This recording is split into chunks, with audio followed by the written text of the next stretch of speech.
ঘরে থাকা সাধারণ কিছু মসলা দিয়ে মাত্র ৩০ মিনিটে চিকেন বিরিয়ানি রান্না করেছিলাম। কিভাবে রান্না করেছি একটু চলুন শেয়ার করি আপনাদের সাথে। আশা করি আপনাদের কাছেও ভালো লাগবে। সবকিছু রেডি থাকলে কিন্তু মাত্র এই ৩০ মিনিটের মধ্যেই আপনারা রাইস কুকারে এই চিকেন বিরিয়ানিটি রান্না করে নিতে পারবেন। প্রথমে আমি চালগুলো মেপে নিচ্ছি। এখানে আমি ৫০০ গ্রাম চাল নিব। ১ কেজি মুরগি নিয়েছি। একটা মুরগি আমি সম্পূর্ণ নিয়ে কেটে ধুয়ে পরিষ্কার করে নিয়েছি। এখন আমি এখানে ২ কাপ মতো চাল দিয়ে দিলাম। এখানে ৫০০ গ্রাম চাল আছে।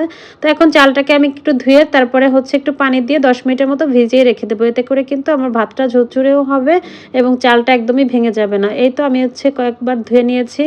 এখন আমি রেখে দিচ্ছি একটা সাইডে। এখন আমি চিকেনটা একটু কষিয়ে নিব। এটা যেহেতু সোনালী মুরগি একদমই সময় লাগবে না রান্না করতে। এখানে আমি একটু আস্ত গরম মসলা দিয়েছি, তেজপাতা আর দারচিনি দিয়ে দিয়েছি।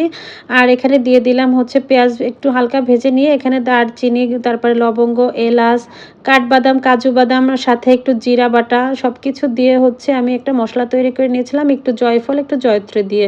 এখানে লাল মরিচ, কাঁচামরিচ, লাল মরিচের গুঁড়াটা ব্যবহার করেছি, সাথে একটু পরিমাণ মতো লবণ দিয়ে দিয়েছি। এখন চিকেনটা ভালো করে পরিষ্কার করে ধুয়ে নিয়েছিলাম, সেটা দিয়ে এখন কিছুটা কষিয়ে নিব।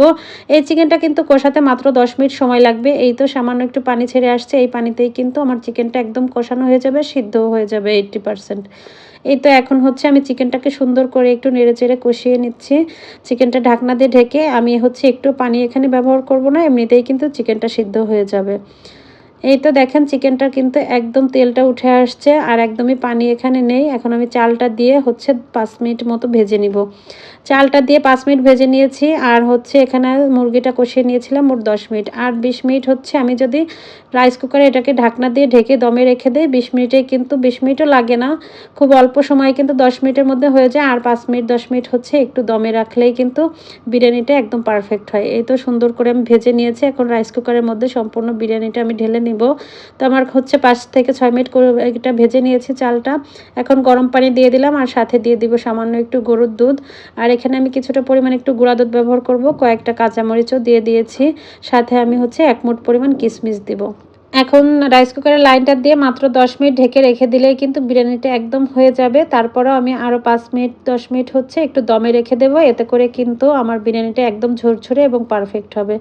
এই তো ১০ মিনিট আগেই আমি কিছুক্ষণ পরে একটু পেঁয়াজের ব্রেস্তা দিয়ে ঢাকনা দিয়ে ঢেকে রেখে দিয়েছিলাম। এই তো আমার চিকেন বিরিয়ানিটা কিন্তু একদম পারফেক্টভাবে ডান হয়ে গেছে। দেখেন কতটা সুন্দর কিন্তু ঝরঝরে হয়েছে, আবার একদিকে চালটা ফুটে গিয়েছে। এখন আমি সার্ভ করে নিচ্ছি। তো আপনাদের কাছে এই ঝটপট বিরিয়ানিটা কেমন লাগলো অবশ্যই কমেন্ট করে জানাবেন। আর এই বৃষ্টির সময় কিন্তু আপনারা যারা চিকেন বিরিয়ানিটা একটু ঝামেলা মনে করেন তারা কিন্তু খুব সহজেই তৈরি করে নিতে পারেন। এগুলো কিন্তু আমি নতুনদের জন্যই দেখিয়েছি, অনেকেই কিন্তু বিরিয়ানিটা পারেন।